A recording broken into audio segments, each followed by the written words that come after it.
অসচ্ছল, অসুস্থ ও আহত ক্রীড়াসেবীদের পাশাপাশি এবার ক্রীড়া শিক্ষার্থীদেরকেও বড় সহায়তা দিল জাতীয় ক্রীড়াসেবী কল্যাণ ফাউন্ডেশন।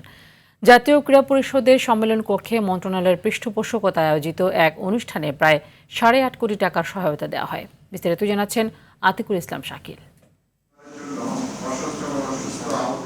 অসচ্ছল, অসুস্থ ও আহত ক্রীড়াসেবীদের পাশে দাঁড়াতে এবং প্রতিভাবান ক্রীড়া শিক্ষার্থীদের উৎসাহ দিতে যুব ও ক্রীড়া মন্ত্রণালয়ের অধীনে পরিচালিত ক্রীড়াসেবী কল্যাণ ফাউন্ডেশনের এ উদ্যোগ। অনুষ্ঠানে প্রধান অতিথি ছিলেন ফাউন্ডেশনের চেয়ারম্যান এবং যুব ও ক্রীড়া প্রতিমন্ত্রী আমিনুল হক।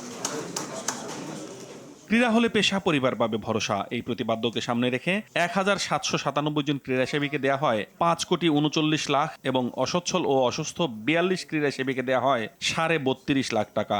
এছাড়া 1,423 জন প্রতিভাবান ও উদীয়মান ক্রীড়া শিক্ষার্থীকে দেওয়া হয় 2,70,00,000 টাকার বৃত্তি।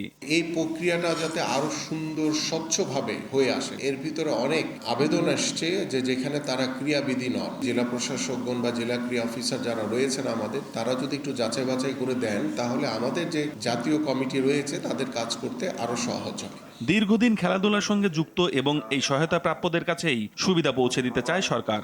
যারা জাতীয় পর্যায়ে বিভিন্নভাবে অবদান রেখেছেন তারা অনেকে হয়তোবা অসচ্ছল অবস্থায় রয়েছেন, আর্থিক খুব দৈন্যতার ভিতরে কাটাচ্ছেন, তারা অনেকেই আছেন যারা হয়তোবা বলতে পারছেন না আমাদের কাছে। সকল স্পোর্টসকেই আমরা সমান গুরুত্ব দিয়ে আমরা সেই সকল জাতীয় ক্রীড়াবিদদেরকে আমরা ক্রীড়া ভাতার অন্তর্ভুক্ত করতে চাই। সাবেক ও অসচ্ছল খেলোয়াড়দের কল্যাণে নতুন পরিকল্পনার পাশাপাশি ক্রীড়াসেবী ভাতার নীতিমালা যুগোপযোগী করার কাজও চলছে বলে জানান ক্রীড়া প্রতিমন্ত্রী। একটি তালিকা আমরা করার চেষ্টা করছি। আতিকুল ইসলাম শাকিল, RTV, ঢাকা।